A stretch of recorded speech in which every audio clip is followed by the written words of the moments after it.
Assalamualaikum warahmatullahi wabarakatuh. Terima kasih. Pada kesempatan kali ini kami akan mempresentasikan mengenai STP konsep dan Ether channel. Tetapi sebelum kita masuk, mungkin kita melakukan perkenalan terlebih dahulu. Kami dari kelompok 3. Yang pertama ada Alevio Fajar Nugraha, yang kedua terdapat Cika Dida Dewanti, dan ketiga saya sendiri, Denny Sapta Rizky Hidayat. Oke, mungkin bisa dimulai dari apa itu STP konsep. Untuk pengertian STP konsep ini sendiri merupakan protokol untuk mencegah terjadinya looping yang terjadi di dalam jaringan yang dihubungkan oleh switch. Kemudian terdapat contoh STP di mana gambaran pertama ini S2 mematikan framenya dikarenakan menerima dari port yang terblok. Kemudian untuk gambar yang kedua, STP ini bisa dikatakan mengkompensasi atas kegagalan di networknya dengan cara kalkulasi dan membuka port yang terblok agar tidak terjadinya loop. Kemudian kita mendapatkan redundansi. Apa itu redundansi? Redundansi ini merujuk kepada penerapan jalur tambahan yang dapat digunakan sebagai cadangan jika jalur utama mengalami kegagalan. Dan redundansi ini juga penting karena memungkinkan jaringan untuk tetap beroperasi tanpa gangguan meskipun salah satu jalurnya mengalami masalah. Kemudian untuk redundansi layer 2, di mana protokol STP ini mencegah loop di jaringan Ethernet layer 2 dengan memblokir jalur redundan secara logis. Tetapi jika terjadi kegagalan, STP ini akan menghitung ulang rute dan membuka port yang sebelumnya diblokir untuk memastikan jaringan tetap beroperasi tanpa gangguan. Kemudian untuk langkah-langkah topologi ini terdapat 4 langkah. Yang pertama, dapat memilih route bridge, kemudian yang kedua port route, yang ketiga port yang dituju, dan yang keempat port alternatif atau yang diblokir.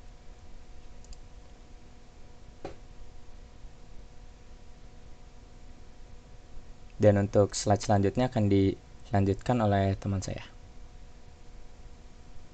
Lalu di sini ada langkah-langkah loop free topologi, di mana ada beberapa tahapan, yaitu tahap yang pertama itu bridge priority, di mana nilai prioritas default untuk semua switch Cisco. Di sini nilai desimal dengan kisaran 0 sampai 61.440.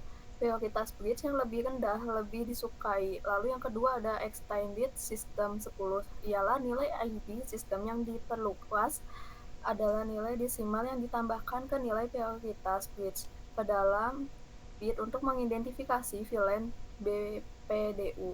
Lalu yang terakhir ada MAC address, di mana ketika dua switch dikonfigurasi dengan prioritas switch yang memiliki alamat MAC dengan nilai terendah akan memiliki bit yang lebih rendah. Lalu ada switch dengan beberapa jalan menuju root bridge. Switch akan menentukan 4 kriteria. Yang pertama ada prioritas port, yang kedua ada bit pengiriman rendah, yang ketiga ada pengiriman terendah, lalu yang keempat ada ID port pengiriman terendah. Lalu di sini ada konfigurasi STP. Konfigurasi STP membutuhkan 3 timer, yaitu hello timer, forward delay timer, make a J timer. Default timer dapat diubah pada root bridge. Lalu ada jenis-jenis STP. Di sini ada jenis-jenisnya, yaitu ada STP IAA 902.2D original, lalu ada PVST plus per VLAN spanning tree, lalu ada 802.2D strip 3004 update dari STP standar. Lalu ada STP yaitu Rapid Spanning Tree Protocol, lalu ada Rapid PVST plus lalu ada MSTP, Multiply Spanning Tree Protocol, lalu yang terakhir ada MST, Multiply Spanning Tree.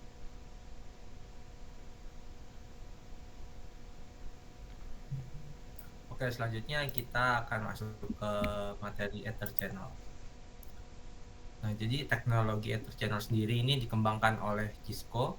Nah, jadi Ether Channel sendiri ini merupakan teknik switch to switch LAN sebagai pengelompokan port fast Ethernet untuk menjadi satu saluran. Ketika dikonfigurasi, interface yang dihasilkan disebut aluran port. Kemudian ada pengertian PHP. Jadi PHP sendiri merupakan protokol milik Cisco yang membantu pembuatan tautan Ether Channel dengan mendeteksi konfigurasi masing-masing pihak dan memastikan bahwa tautan tersebut kompatibel sehingga Ether Channel dapat diaktifkan. Selanjutnya ada pun mode dari PHP. Nah, di sini ada 3 mode, yaitu yang pertama on. On itu merupakan memaksa interface untuk menyalurkan tanpa PHP. Kemudian yang kedua ada PHP desirable. Nah, ini merupakan penempatan interface dalam status. Jadi menegosiasi aktif di mana interface mulai negosiasi dengan interface lain dengan mengirimkan paket PHP. Kemudian yang ketiga ada PHP auto, yaitu menempatkan interface dalam status negosiasi pasif di mana interface merespon paket PHP yang diterima tetapi tidak memulai negosiasi PHP. Selanjutnya ada configure Ether Channel. Nah, terdapat panduan dan batasan yang berguna untuk mengkonfigurasi Ether Channel, yaitu yang pertama Ether Channel Support. Nah, ini merupakan semua antarmuka yang harus mendukung Ether Channel. Kemudian yang kedua ada Speed and Duplex. Ini merupakan kecepatan dan duplex yang harus sama. Kemudian yang ketiga ada VLAN Match, yaitu semua antarmuka harus dalam VLAN yang sama atau terang. Yang terakhir ada range of VLAN, ya, artinya rentang VLAN yang diizinkan harus sama.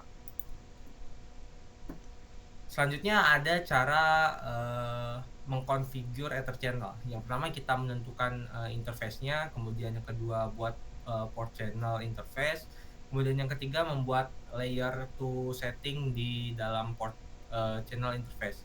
Nah, ini merupakan contoh dari konfigur Ether Channel. Pertama kita diminta untuk melakukan interface, kemudian kita melakukan grouping, kemudian kita melakukan port channel dengan switch port mode terang. Oke, selanjutnya terdapat cara untuk verify Ether Channel, yaitu yang pertama show interface port channel. Jadi status umum interface itu saluran port.